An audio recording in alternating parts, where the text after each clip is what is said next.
Awesome. We are ready to get back to our next presentation. It is going to be from Braemar Hotels and Resorts. It's ticker BHR. Can we get the little ticker on there? And there is the man himself, CFO, Derek Eubanks. Derek, what's going on? Good. Great. How are you? I'm having a good day. How's your day going? It's going great. Awesome. I will let you take it away if you're ready. I saw you had a little presentation cooking. I'll let you have at it. Okay, awesome. Yeah, there's our deck. Okay, great. Well, good morning, and thanks for having us. We're excited to share with you guys Braemar Hotels and Resorts, so appreciate you tuning in to watch our presentation today.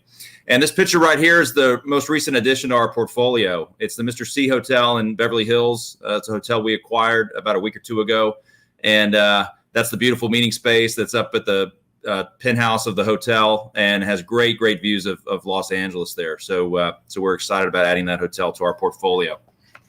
So to dive right into the presentation, let me first just kind of highlight our management team. Richard Stockton's our president and CEO. He's been with the company about 5 years. I'm the CFO of the company. I've been with Braemar as well as predecessor companies. Braemar was spun off of another hotel REIT years ago, but have been with the group of companies about 18 years. So I've spent the vast part of my career with this company and predecessor companies.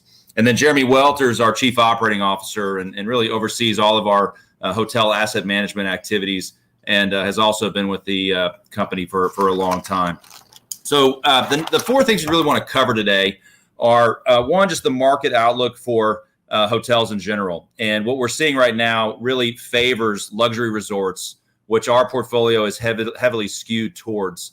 We'll also dive into a little bit more about our portfolio. It's the highest quality hotel portfolio in the public markets. Very happy with the portfolio, very proud of it. And we'll go through each of the assets as well. And then just the recent results that we've had. Our portfolio has ramped up very quickly from the pandemic and from COVID, and our recent results have been strong, much stronger than our peers.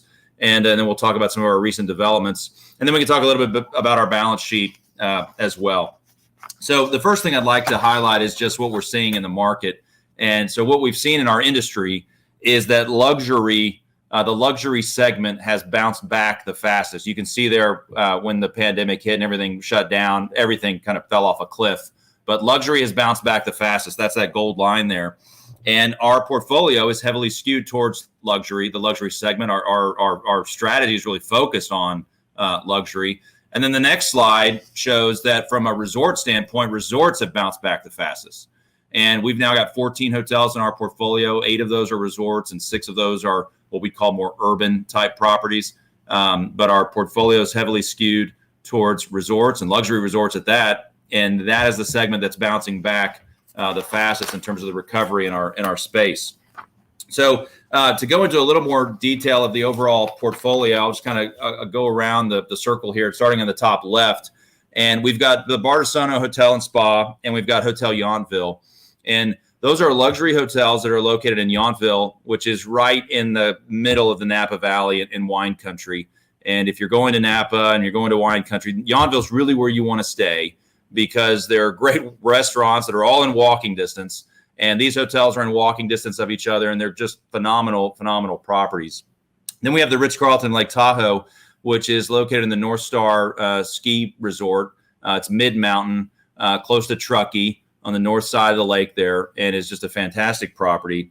The Marriott Seattle is located right on the water in downtown Seattle. It's about 1 block from the Pike Place Fish Market, and just a great location. All the rooms face the water, and really a fantastic property. That one would be considered one of our urban properties, as well as the next one, which is the Sofitel in downtown Chicago, and that is located about 1 block off of Michigan Avenue in the Gold Coast submarket there, which is a great location in downtown Chicago. And it's a really unique property. It's architecturally unique and just a fantastic urban luxury hotel.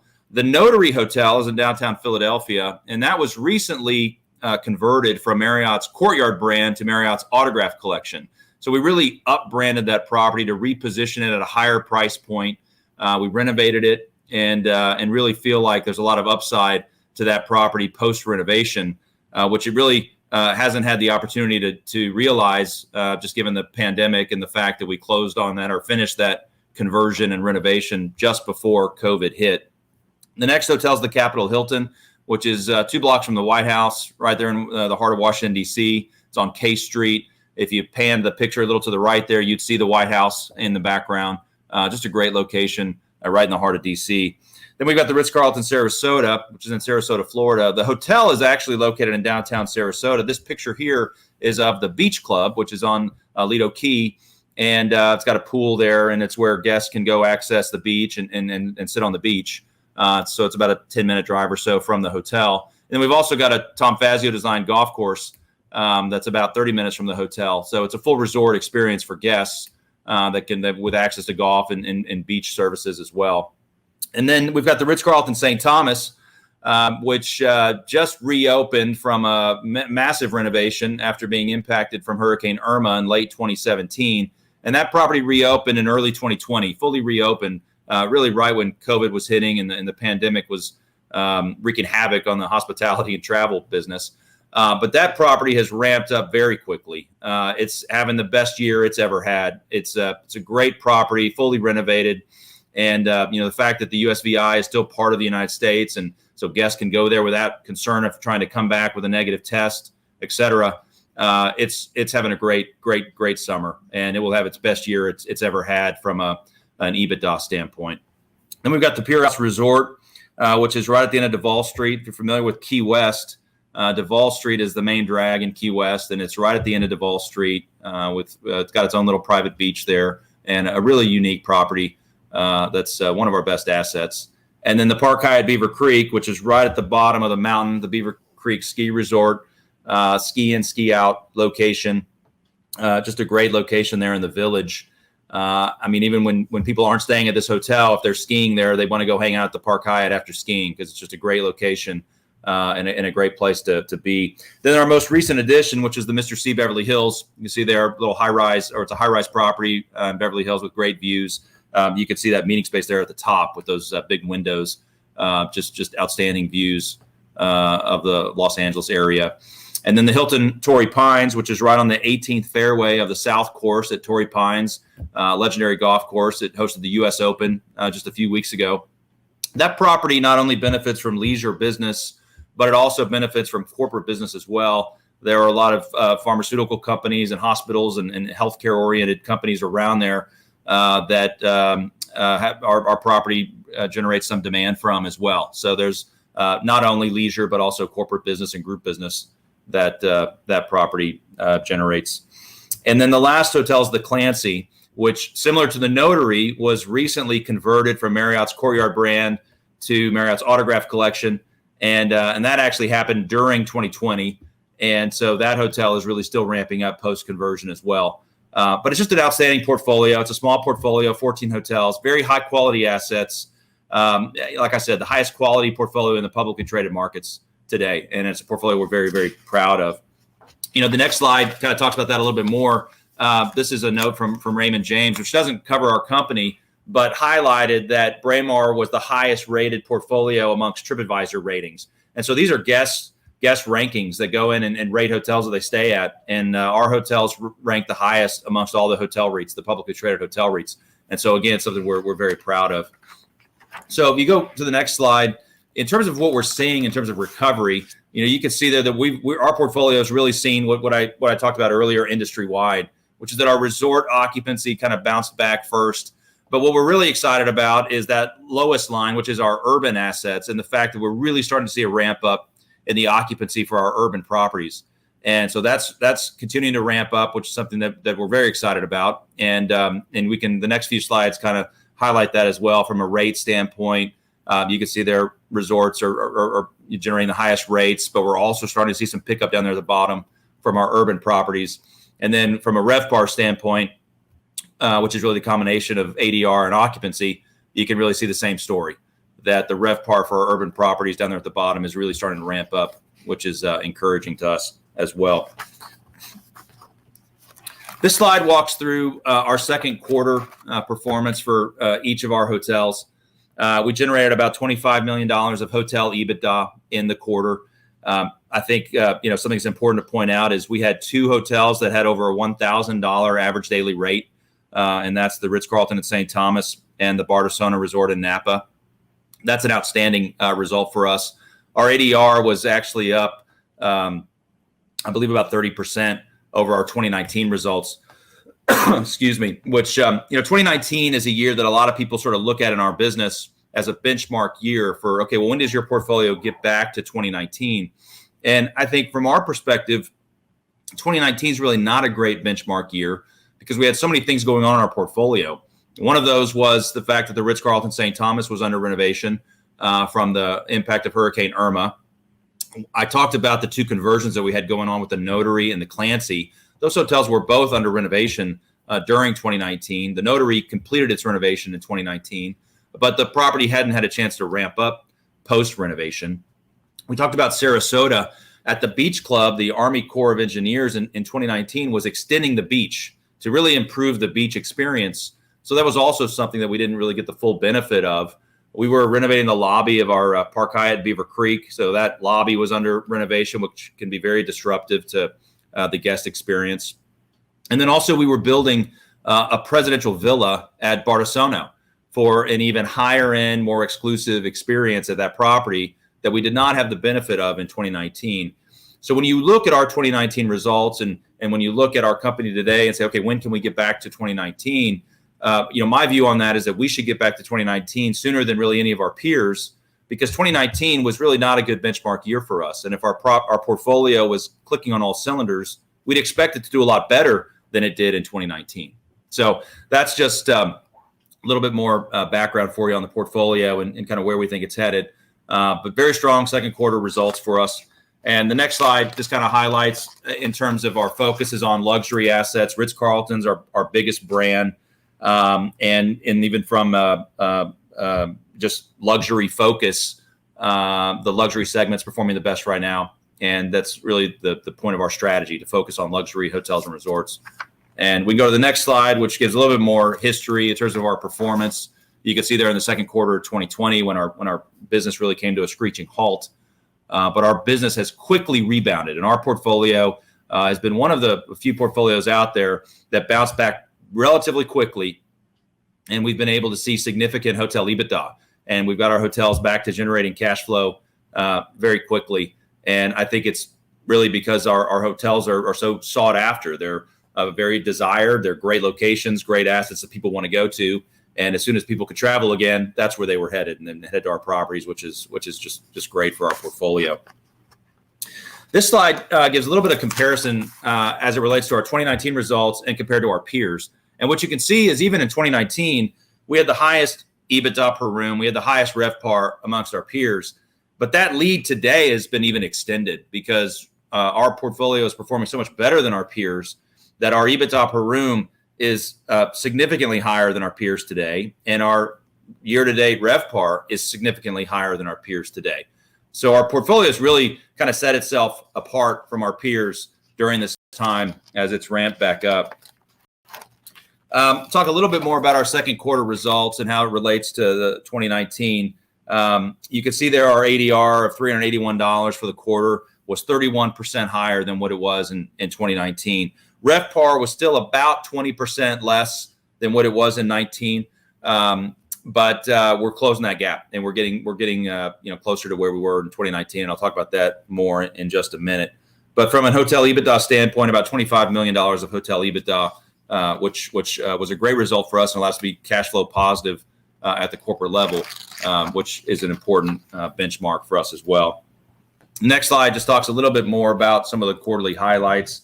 I would kind of highlight here that during the quarter we closed on a convertible notes offering that allowed us to pay off our corporate term loan, which had some restrictive covenants associated with it. And we were also able to use the excess proceeds to acquire the Mr. C Hotel. So we were excited to get that completed. From a CapEx standpoint, we spent a little over $4 million in the quarter on CapEx. Our portfolio is in great shape, so we really don't need to be spending a lot of money on CapEx, which is great because we were at a period of time where we really want to hold on to our cash. And so the timing works well there that our portfolio is really in good shape. We don't need a lot of CapEx dollars, but we are spending some very targeted CapEx dollars there on the assets. One thing I would point out, we just recently made an announcement that in July, so in the first month of the third quarter, our RevPAR for the month of July actually exceeded 2019 by 14%. So we kind of talked about that benchmark of wanting to get back to 2019. I'm not sure any other hotel company could say that, publicly traded hotel REIT, at least for the the segment that we focus on, can say that we're now exceeding 2019 RevPAR. Now we'll see if that trend holds, but that's at least for July. I think it's a great benchmark for us. And we also highlighted that as we sit here today, our forecasts for both August and September for three of our assets, the Bardessono, Hotel Yountville, and the Pier House, look like those revenues are going to exceed 2019 by about 30% over the next couple of months. So just really some great benchmarks in terms of what the future looks like for our portfolio as well. Let me talk a little bit more about our recent acquisition of the Mr. C in Beverly Hills. We're excited to add this hotel to the portfolio. We do plan to spend about $10 million in CapEx over the next couple of years. We haven't fully defined what that scope's going to be. So we're still working on that and fine-tuning that budget. But we do plan to spend some targeted CapEx dollars there that we think will get an attractive return on. We're real happy with the basis of where we acquired this asset at about $474,000 a key for a luxury hotel, fee simple in Los Angeles. We think that's just a great basis for this type of property. And it was a pretty complex transaction. It involved us issuing some OP units. It involved us issuing some warrants. It involved us assuming some debt associated with the property that had to be partially paid down.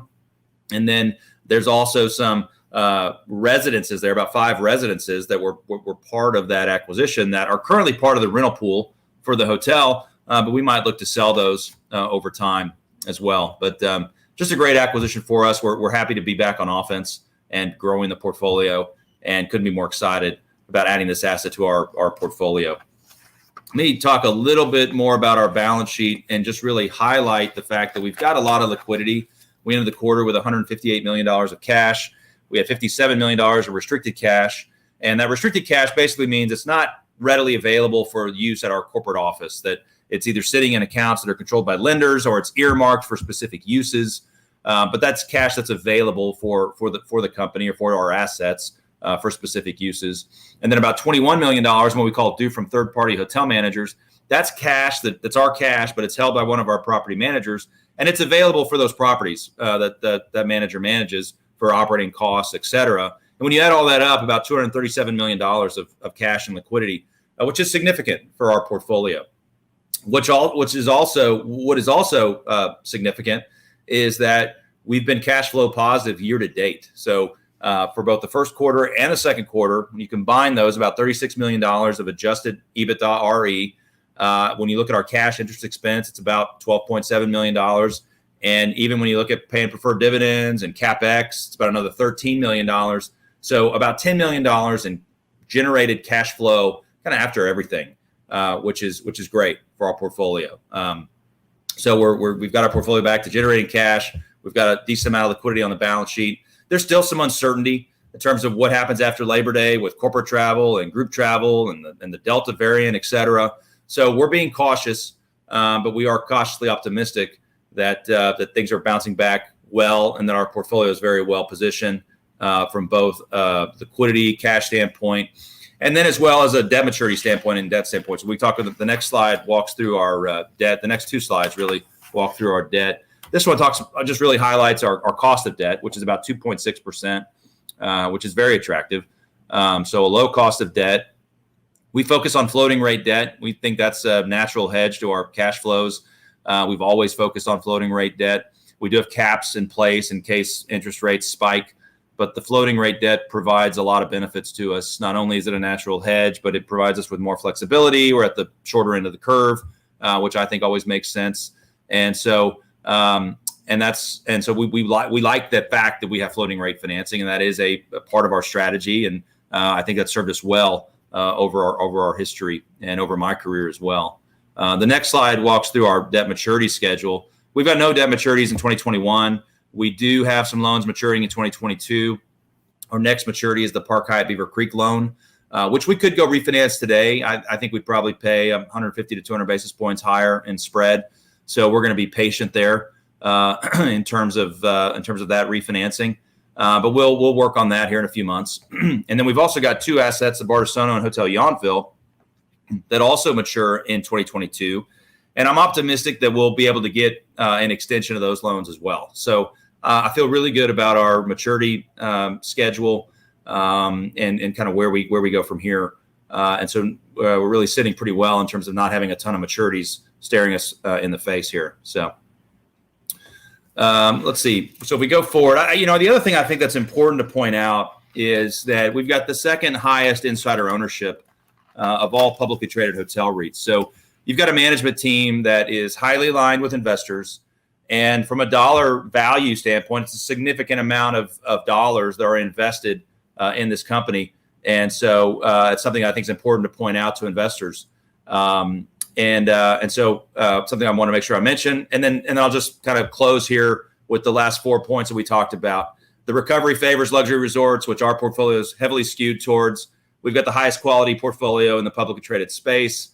Our recent results and developments have all been very positive, and we've got an attractive balance sheet. So we feel like we're very well positioned, and just an interesting story for investors that are looking for exposure to the hotel sector today. So thank you guys for taking the time to listen to the presentation. Very well spoken, Derek. That was you made it very easy to understand. Help us learn a little bit about your guys' operation and business. I got a couple questions for you, if you don't mind. Absolutely. Cool. Awesome. So I think I understand, but I wasn't sure, and I imagine there were some users out there in the audience. The difference between leisure and urban. Leisure is vacationing, right? Urban is I guess business travelers. Yeah, typically. Yeah, I would say typically your urban locations are going to be a little more corporate focused and maybe corporate group business focused as well. So when we say resorts usually is more leisure focused, vacations, people vacationing. You're not traveling on the company's dime. And either of those can be luxury, correct? That's correct. Yeah, absolutely. Gotcha. Yeah. Cool. Yeah. Cool. So it seems like you guys are pretty diverse regionally. I mean, what regions right now are you guys seeing reopen more? Yeah, I mean, look, if you had a luxury hotel on a beach, those have bounced back the fastest. I mean, our Ritz-Carlton in St. Thomas, our Ritz-Carlton in Sarasota, Pier House Resort. I mean, people wanted to go to the beach and wanted to go to the water, and that's where we're seeing the best rates, the best performance. But we're starting to see that spread out. Okay. California didn't really fully reopen until the end of January, and then even then, it wasn't really until June when you didn't have to wear masks anymore and things were kind of open. Although we're taking some steps back in some places, but we've got 5 assets in California, and so. The wine country assets have really ramped up in the second quarter. We really saw them ramp up in the second quarter, and both Lake Tahoe and Beaver Creek are a little seasonal because they do well during the ski season, but then they've also get some demand during the summer as well. And so second quarter is pretty weak for those properties, but we're seeing those properties also have very strong summers as well. There was a question from our audience. Are you looking to purchase any resort sites outside of the U.S.? Any international plans? Not really. We've really focused on just the United States. We might look in the Caribbean. We've got the Ritz-Carlton in St. Thomas. That's technically part of the U.S., but we haven't really focused internationally other than to say we'd probably look at something in the Caribbean. Gotcha. Okay, thank you. And then we had a ton of questions from the chat, so I'm doing the service of the chat here. You said obviously this is a time when you want to hold a lot of cash and you are being cautiously optimistic, but I mean, what is your cash position going to need to be like? What is your management team going to need to see in order to reinstate a dividend? Yeah, well, our dividend, we do want to pay a common dividend. Most of our REIT peers are not paying common dividends right now. We are paying our preferred dividends. So I think we want to be competitive as it relates to paying the dividend. That's also going to be a function of our income and our taxable income. We do have tax requirements to pay dividends out of taxable income, but there's also still some uncertainty in terms of what does the ramp up look like. Absolutely. Right now you were hinting at that already. I mean, yeah, and so we'll just have to see where we go from here. We want to be cautious. We read all the headlines that everybody reads, and thankfully to this point, we haven't seen much of an impact to our business. from the resurgence in cases in different areas. Great. And our portfolio is performing well. We hope that continues to be the case, but it's, there's just some uncertainty. Love to hear it. Love to hear it. Ladies and gentlemen, Braemar CFO Derek Eubanks, thanks a ton for joining us today, Derek. Thank you very much for having me, and appreciate you taking the time to listen to our presentation. Yes, sir. Ticker BHR, ladies and gentlemen.